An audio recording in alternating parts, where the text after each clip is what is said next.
Talent ini membahas tentang kesastraan Sumeneb dalam satu istilah dengan bahasa Madura. Kesastraan Sumeneb kami sebut sebagai dapur pernah. Mengingat kota Sumeneb selain selalu melahirkan sastrawan top, kabupaten paling timur Madura ini adalah sebuah daerah yang banyak menyajikan racikan sedap dalam proses kreatif menulis hingga menjadi karya. Dari generasi terdahulu hingga ke generasi terkini tanpa terputus dan seolah tak pernah putus. Untuk itu kami panggil kepada Bapak Moderator yang sangat ganteng pada pagi hari ini, kepada Bapak Hayo Mubarok kami persilahkan. Baik, Assalamualaikum warahmatullahi wabarakatuh. Selamat pagi semuanya. Sehat ya? Jadi sepertinya mulai dari minggu kemarin hingga saat ini semoga selalu dalam keadaan sehat. Namun sebelum saya memulai diskusi pada pagi hari ini, perlu diketahui bahwa di sini ada dua pemateri atau dua pengupas berkaitan dengan dapur pernah, karena itu sesuai dengan tema. Mari kita panggil pemateri yang pertama, yaitu Cak Effendi. Silahkan untuk menaiki panggung. Terus pemateri yang kedua yaitu Matroni, Cak Matroni Musserang. Musserang ini mungkin nanti bisa dijelaskan sedikit. Saya penasaran ya, Musserang itu apa sebenarnya? Perlu diketahui juga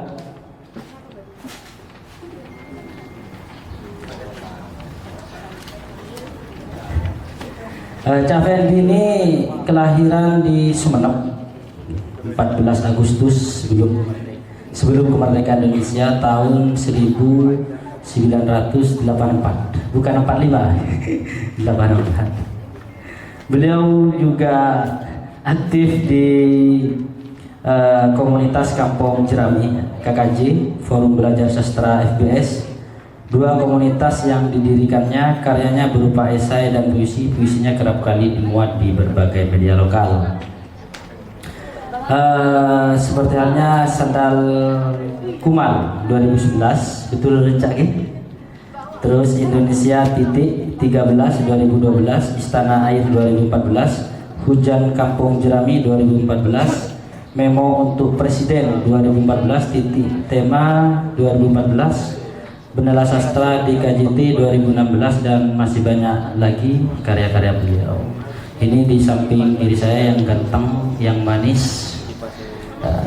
Terus pemateri yang kedua yaitu Cak Effendi. Cak Effendi ini juga kelahiran Sumeneb. Di sini tidak dicantumkan, mungkin biar kelihatan gimana, muda atau gimana. Beliau juga banyak karya-karya, juga banyak ya. Mulai dari Mazhab Kutub 2010, Suluk Mataram 50 penyair membaca Yogya, betul Cak? Terus ada Satu Kata Istimewa 2012, Di Pangkuan Yogya 2013, Sebab Cinta 2013. Lumayan banyak, sekitar 29.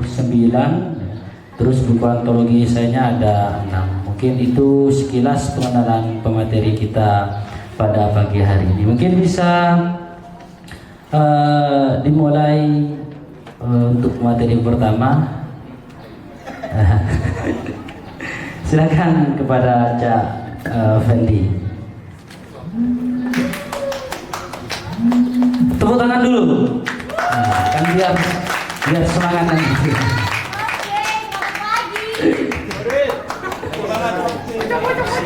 Ini pakai ini ya.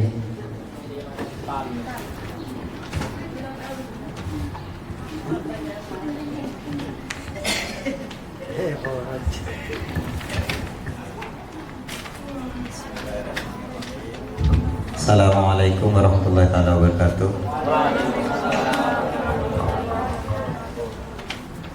Alhamdulillahirabbil alamin. Hari Jumat sudah selesai ya? Oh, kirain saya mau khutbah Jumat ini. Alhamdulillahirabbil alamin. Allahumma shalli ala sayyidina Muhammad. Rasa syukur dan terima kasih kepada masyarakat Lumpur Bakalan yang telah merayakan dan selamat juga untuk masyarakat Lumpur Bangkalan dalam situasi yang kita tidak baik-baik saja, tindak kekerasan di mana-mana, tapi masyarakat Lumpur mencoba mengalihkan semua kegelisahan, kecemasan di bangsa kita, di lingkungan kita dengan mengadakan perayaan karya sastrawan Madura dengan tema Tanian Perna. Ini sungguh luar biasa dan saya merasa sangat beruntung diundang untuk belajar bersama pada hari ini.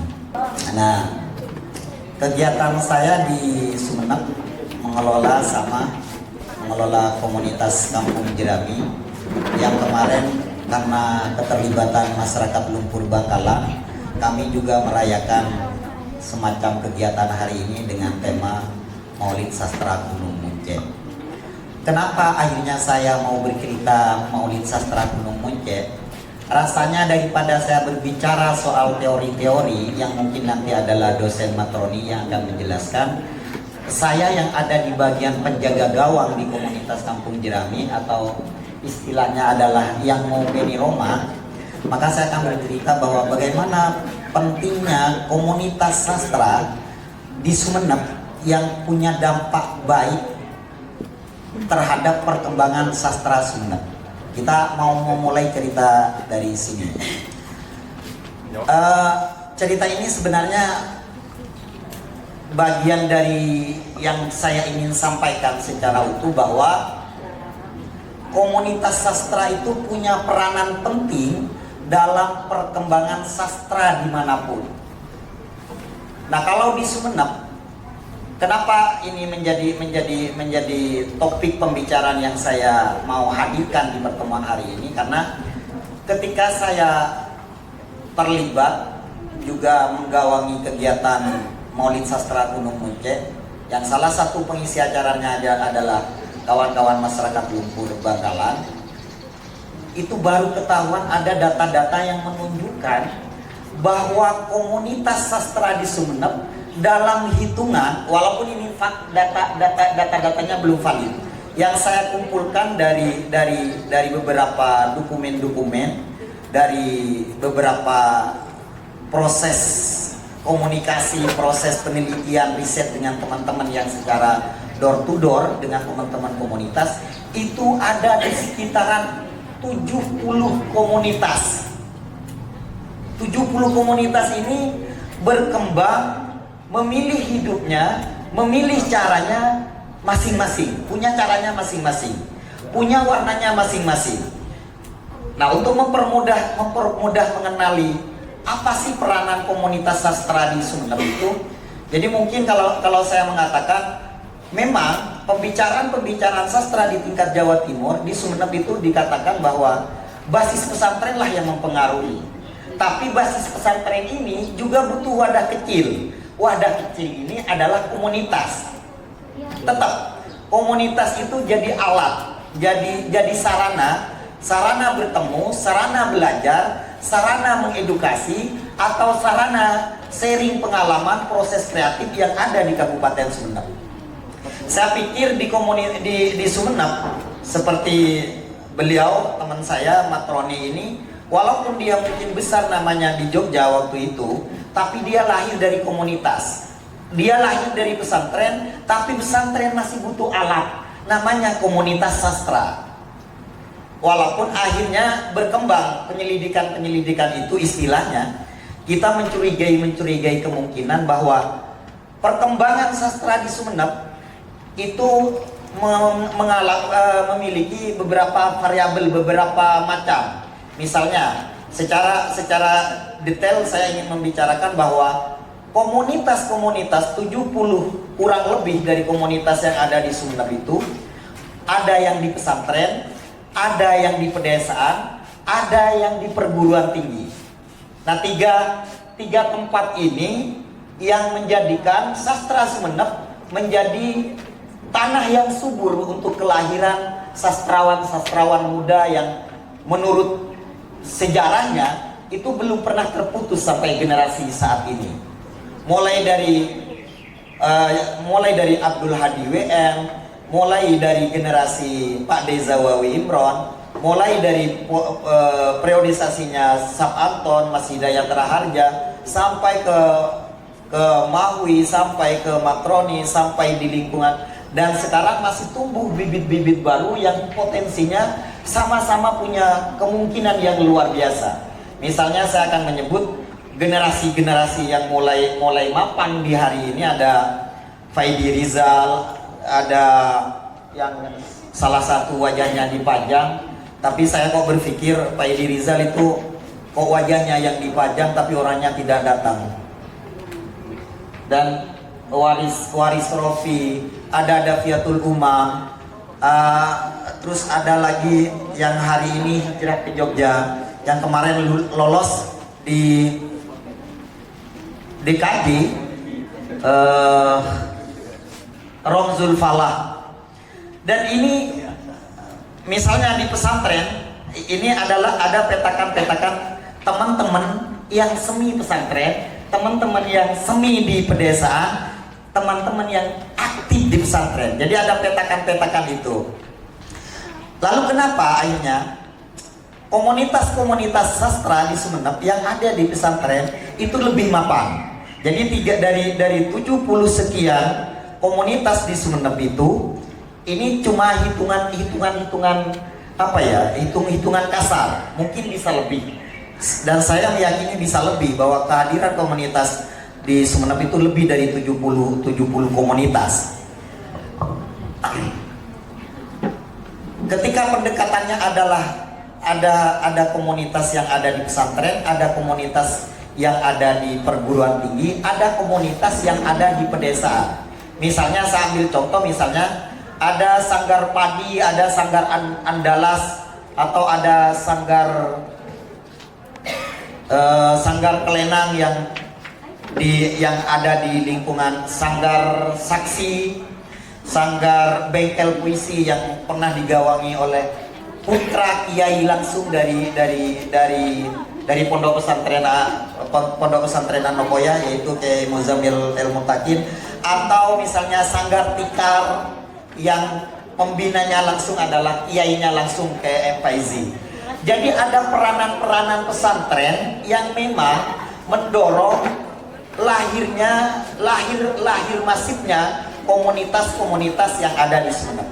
Itu variabel pertama, bahwa komunitas di Sumeneb itu komunitas yang mapan dalam konteks saya itu membahasakan bahwa komunitas yang mapan pertama itu adalah komunitas yang ada di lingkungan pesantren. Komunitas mapan kedua adalah komunitas yang ada di lingkungan kampus yang aktif. Misalnya kayak seperti kalau misalnya di Sumeneb ada sanggar lentera, walaupun mungkin frekuensinya 70 atau 65% lebih kepada seni pertunjukan dan teater, tapi kekaryaan dalam konteks sastra juga masih ada volumenya. Jadi saya juga memasukkan mereka adalah komunitas atau sanggar yang ada di lingkungan kampus. Dua komunitas yang ada yang saya sebutkan, baik komunitas pesantren, baik komunitas yang ada di lingkungan kampus, ini kenapa bisa saya katakan mapan? Karena memiliki karena ada di lingkungan dan support sistemnya jelas. Kalau support sistemnya di pesantren, lingkungan kiai, lingkungan bacaan-bacaan, ketersediaan bacaan-bacaan itu terpenuhi. Support system yang ada di lingkungan kampus bisa dikatakan support system baik dari kegiatan, program-program kekampusan, itu juga sangat mendorong. Tapi kelompok mapan ketiga komunitas sastra di Sumeneb itu adalah komunitas yang ada di pedesaan-pedesaan yang tidak punya relasi langsung dengan kepesantrenan, walaupun basicnya adalah pesantren. Komunitas komunitas mapan ketiga ini, mereka akan mengalami proses dinamika yang luar biasa karena tidak ada support system baik dari lembaga manapun. Dia harus berkembang, dia harus tumbuh, Dia harus menyiram dirinya sebagaimana pohon, dia harus menyiram dirinya, lalu memetik buahnya sendiri dan memanjatnya sendiri. Ini yang ada, komunitas yang ada di lingkungan pedesaan-pedesaan. Walaupun basic penggeraknya adalah pesantren, bisa saja juga basicnya adalah kampus. Maka dari tiga warna yang ada di komunitas Sumeneb ini, saya pikir sangat mempengaruhi. Misalnya saya sebut contoh beberapa orang ini adalah mereka pernah lahir dari lingkungan pesantren, mereka pernah lahir di lingkungan kampus, dan mereka pernah dilahirkan di kampung mereka sendiri. Hari ini kita membutuhkan peranan anak muda ini. Nah, kembali kepada tema bahwa peran penting komunitas di Sumeneb itu dalam punya dampak yang luar biasa terhadap perkembangan sastra di Kabupaten Sumeneb. Di Kabupaten Sumeneb, saya ingin bercerita.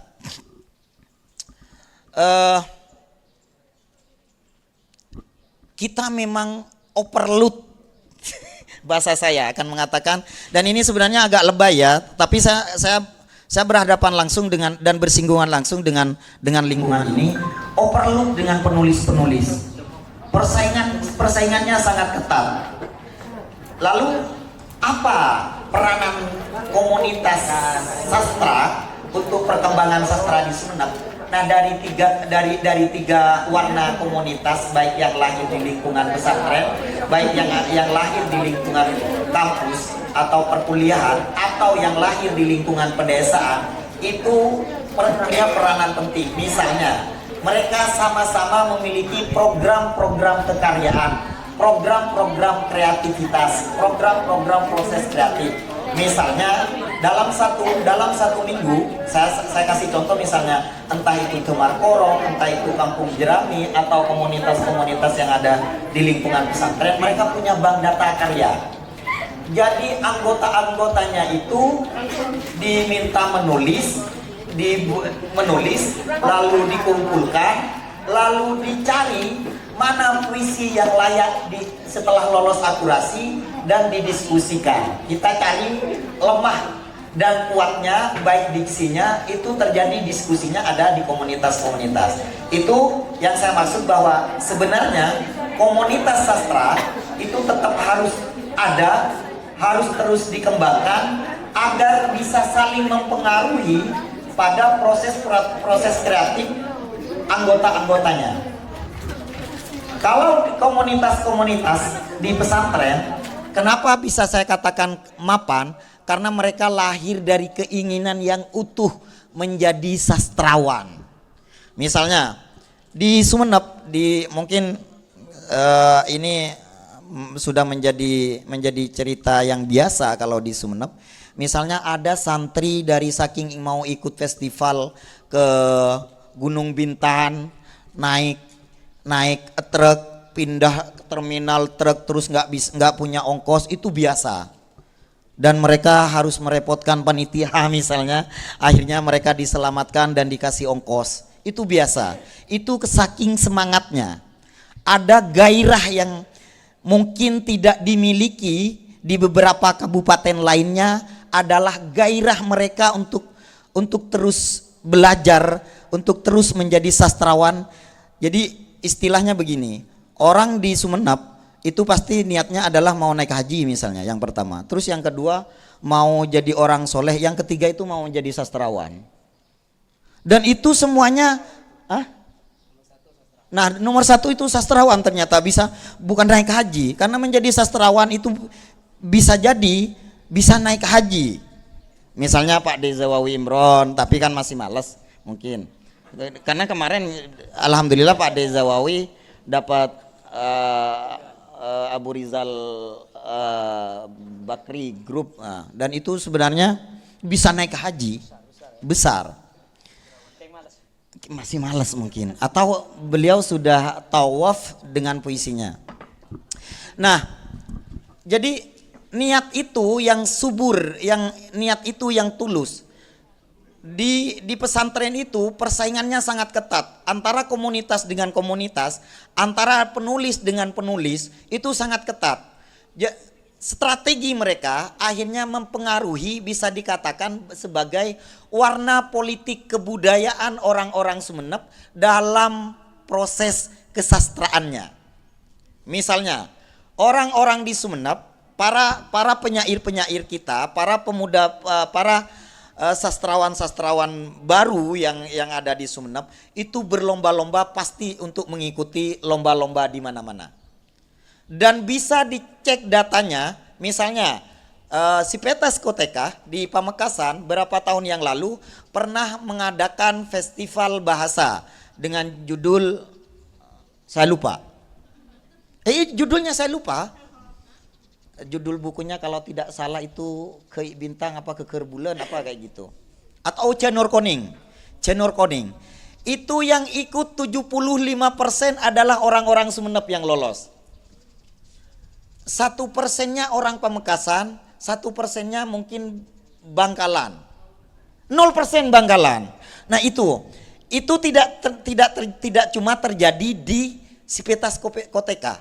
Dulu majalah sastra Horizon, majalah sastra tertua di Indonesia, itu mencatat setiap hari pasti selalu ada kiriman-kiriman puisi dari orang-orang Sumeneb yang berbasis pesantren, yang berbasis kultur, berbasis pedesaan. Jadi sampai akhirnya kalau tidak keliru, dan semoga saya tidak keliru, Horizon sendiri itu sampai bikin istilah kolom sastrawan Madura, atau yang akhirnya misalnya untuk menjebatani anak-anak pesantren yang belum kuliah, Horizon malah bikin kaki langit, kolom kaki langit. Itu karena dorongan saking banyaknya kiriman puisi dari Sumeneb. Nah, saya tidak tahu apakah ini akan berbanding terbalik ketika misalnya angka orang yang mau naik haji dari Sumeneb dengan angka yang mau mengirim puisi ke majalah-majalah atau antologi-antologi, saya mencurigai itu bisa lebih banyak pengirim puisi daripada yang mau naik haji. Jadi benar kata Matroni bahwa nomor pertama itu adalah puisi. Ya, kayak gitu. Nah, data-data ini akhirnya memungkinkan kita membaca ulang. Kenapa komunitas itu menjadi penting? Satu, menjadi penulis, kamu tidak harus punya komunitas. Kamu tinggal ngunci pintu, berdiam diri di kamarmu, banyak-banyaklah ngobrol dengan dirimu, katakan terima kasih kepada jarimu, katakan terima kasih kepada kakimu, berbincang-bincanglah agar itu menjadi cerpen. Tapi itu cuma untuk pribadimu. Hari ini mungkin kita juga mulai berpikir bahwa akan ada misalnya di Sumeneb, saya coba berpikir berdiskusi dengan beberapa teman, kayaknya penting kalau ada kayak semacam TOT, pelatihan kepada pelatih penulis puisi. Jadi penggerak puisi itu tetap harus ada. Kenapa? Memang korbannya menjadi penggerak itu biasanya sangat mulai panas enggak? Sama. Nah, penting misalnya gagasan ini dilahirkan, misalnya penting ada TOT. TOT itu bukan mantap ya, bukan martabak atau oh ya, paham ya? Antara TOT, moso TUT beda ya? Beda. Ini sama-sama enak, sama-sama lezat untuk keberkembangan sastra. Misalnya ada pelatihan untuk pelatih penulis puisi. Itu bisa digarap oleh kawan-kawan masyarakat Lumpur biar nanti juga mengirim energi ke sebelah timur agar tetap ada penggerak-penggerak. Walaupun saya katakan bahwa menjadi penggerak di komunitas itu biasanya sangat minim karya. Karena dia akan selalu berpikir dengan keras bagaimana memajukan komunitas-komunitas. Maka tepuk tangan untuk masyarakat Lumpur Bangkalan. Dan tepuk tangan kedua untuk saya. Nah, kalau tidak ada peranan masyarakat Lumpur Bangkalan yang mungkin sudah berapa puluh tahun ya, mungkin sudah seumuran dengan Mas Helmi ya, masyarakat Lumpur Bangkalan itu, atau 30 tahunan, 20 tahunan ya, 20 tahunan. Bayangkan, hari ini, mohon maaf, mungkin bisa dideteksi ulang, yang bikin sanggar-sanggar kecil di mana-mana itu rahimnya adalah masyarakat Lumpur, enggak ya? Betul ya? Iya. Coba bayangkan masyarakat Lumpur cuma egois, mikirin dirinya menjadi penulis semuanya, tidak ada yang organisir, maka Bangkalan tidak akan masuk ke peredaran sastra di Indonesia. Asik. Dan alhamdulillah kan, karena masyarakat Lumpur Bangkalan terus menyirami pohon-pohon di tanah yang kemarau dan lumayan tandus, alhamdulillah tumbuhlah Mas Roziki yang kemarin siapa? Rozaki. Nah, iya. Iya. Sebenarnya saya pura-pura salah. Walaupun benar salah. Tumbuh dan kemarin mendapat penghargaan cerpen terbaik 3 di nasional, men. Kan bukan mau ngocak guys kun sepenting saya tahu guys ya gua. Ayo, nah itu jadi semangat baru untuk masyarakat Lumpur Bangkalan. Misalnya di beberapa komunitas yang hari ini dari setelah mengabdi di sini mereka menjadi relawan-relawan sastra di kampung-kampungnya. Itu luar biasanya. Dan saya angkat topi walaupun topi saya belum diangkat untuk masyarakat Lumpur Bangkalan. Tepuk tangan untuk masyarakat Lumpur Bangkalan. Untuk topi juga. Nah, ini pentingnya. Saya selalu mengatakan, kalau kamu cuma ingin jadi penulis, banyaklah kamu memahami tubuhmu, banyaklah kamu berbicara dengan dirimu. Tetapi menjadi penggerak, kamu harus banyak mengorbankan waktumu. Terkadang sampai ekuamu sobi ini nah. Sesar kasar yang kui maturan lah. Lesok pun tahu bahasa Indonesia kadang takut tak ngerti. Beun apa sih kau le ngurus nak kanak benyak jira mau sobi nero?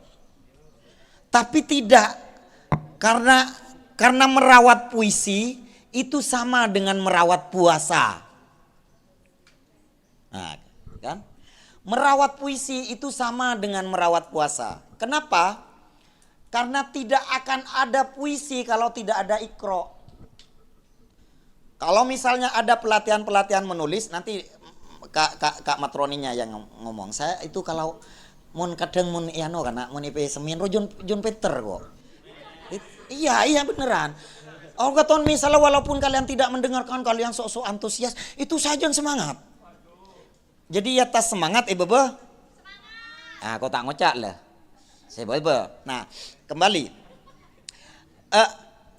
Jadi menjadi penggerak itu memang seringkali diabaikan. Coba misalnya. Mas Helmi sampai hari ini itu tidak menemui saya. Dia sibuk ngurusin administrasi misalnya. Itu luar biasa. Luar biasa. Jadi hari ini kawan-kawan masyarakat Lumpur Bangkalan itu secara tidak sadar telah mendistribusikan orang-orangnya ke beberapa wilayah dan mereka bikin sanggar ini, sanggar ini, sanggar ini. Itulah beratnya berkomunitas. Kalau cuma di sastra, kenapa saya tadi katakan merawat puisi itu sama dengan merawat puasa. Karena kalau tidak ada misalnya kita tarik kelahiran itu, kita tidak bisa membaca Heidegger terus, kita tidak bisa membaca filsuf luar, tapi saya ingin menarik bahwa ini lebih ke kultur kita. Kalau tidak karena Kanjeng Nabi Muhammad, maka tidak ada proses penciptaan yang lain. Nah, kalau tidak ada Nabi Muhammad, maka tidak akan ada huruf I sebelum ekub, huruf ekub sebelum ro, huruf alif sebelum ro, huruf hamzah setelah alif. Iqra. Maka itu diterjemahkan menjadi bahasa. Orang yang mau belajar menulis itu pertama kali harus belajar bahasa itu membutuhkankah kata? Kata itu membutuhkankah kalimat? Kalimat membutuhkan paragraf. Paragraf membutuhkan paragraf jadilah novel. Lalu apa? Jadi dimulai dari kata itu, dari kata ikro itu. Kata dari huruf ke kata ke kalimat, kalimat ke paragraf. Menjadi penulis itu sangat mudah. Saya pikir kalau kalian mau mondok ke pesantrennya Matroni, beliau ini punya pondok pesantren, setelah ini mau dibikin pondok pesantren Al-Fuisiyah. Amin, amin, man. Dan itu khusus orang biar tidak menyepelekan bahwa orang yang cuma pandai puisi itu ya kocak seniman. Enggak, di sini kita juga ibadah, men. WhatsApp, bro. Iya, kita di puisi kita puasa juga, di puisi kita juga ibadah juga. Coba misalnya ada kalimat misalnya Allah itu maha indah, menyukai hal-hal yang indah. Nah, ini karena masih nuansa maulid kan. Jadi kalau tidak dari sana, saya mulai meminggirkan proses-proses bagaimana Heidegger memandang konsep kata, konsep bahasa itu. Aristoteles memandang puisi itu bagaimana. Tapi sebenarnya kita punya tokoh literasi dunia. Dan kita malah menyebutnya tokoh literasi dunia itu siapa. Tapi kita tidak pernah menyebut bahwa tokoh literasi dunia itu adalah Nabi Muhammad. Oh, dia tidak bisa nulis. Iya, emang literasinya cuma harus nulis. Mengaplikasikan semua bacaan, semua tindakan menjadi nilai, itu literasi utuh. Ini yang mungkin tidak kita pahami. Makanya di sini kita orang-orang pesantren akhirnya tahu kenapa pilihannya menjadi puisi, kenapa pilihannya menjadi penyair, karena semangat itu tumbuh bahwa merangkai keindahan itu sama nyokoren bentuk-bentuk keindahannya Tuhan. Nah, kembali kepada titik yang namanya komunitas. Nah, di komunitas sastra kata-kata itu akan hidup. Kalimat-kalimat itu akan subur di tubuh penyair. Tapi jarang teraplikasikan menjadi kegiatan, menjadi agenda, menjadi renungan-renungan kalau tidak ada komunitas. Komunitas itu dalam bahasa saya belajar menjadi masyarakat dunia bagian paling kecil. Kamu bisa mendengarkan temanmu ketika ngomong, kamu bisa melihat temanmu ketika tatapannya, ketika saling menatap dengan baik, itu belajar di komunitas. Kita tidak belajar lagi kata-kata di komunitas, kita belajar nilai. Maka dengan masuk menjadi komunitas, walaupun itu komunitas kesenian apapun, baik itu sastra, baik itu teater atau apapun, kita sudah belajar menjadi masyarakat di bagian paling kecil. Jadi kan kita selalu butuh alasan kan. Arah apa raping ben maknora komunitas. Coba seandainya kita jawab, Bu, engkau acer berkomunitas itu biar bisa menghargai orang lain dan biar bisa belajar menjadi komunitas pada bagian yang paling kecil. Ibu nalarang enje. Karena kita kadang menjadikan alat untuk berkomunitas tapi kita tidak nyampe di komunitas dan kita tidak belajar di komunitas, maka kepercayaan terhadap komunitas itu akhirnya tergerus. Salahnya siapa? Salahnya orang yang dipenjara, walaupun yang dipenjara belum tentu salah. Nah, itu pentingnya berkomunitas. Agar saya tidak panjang lebar, nanti kita akan membahasakan yang lain bahwa komunitas sastra di Sumeneb keberadaannya itu juga punya peranan penting terhadap perkembangan sastra di Sumeneb. Assalamualaikum warahmatullahi wabarakatuh. Waalaikumsalam warahmatullahi wabarakatuh. Minta aplausnya dulu teman-teman. Luar biasa dari jauh-jauh ternyata banyak cabangnya ya. Baik, ada beberapa poin ya yang bisa kita kupas tadi, bahwa pelopor kesusastraan di Sumeneb itu dipelopori oleh pesantren. Cak Fendi. Jadi di Sumeneb itu kewajiban utama bukan haji, melainkan berkarya, berpuisi gitu. Mungkin itu sebatas apa istilahnya ringkasan sedikit.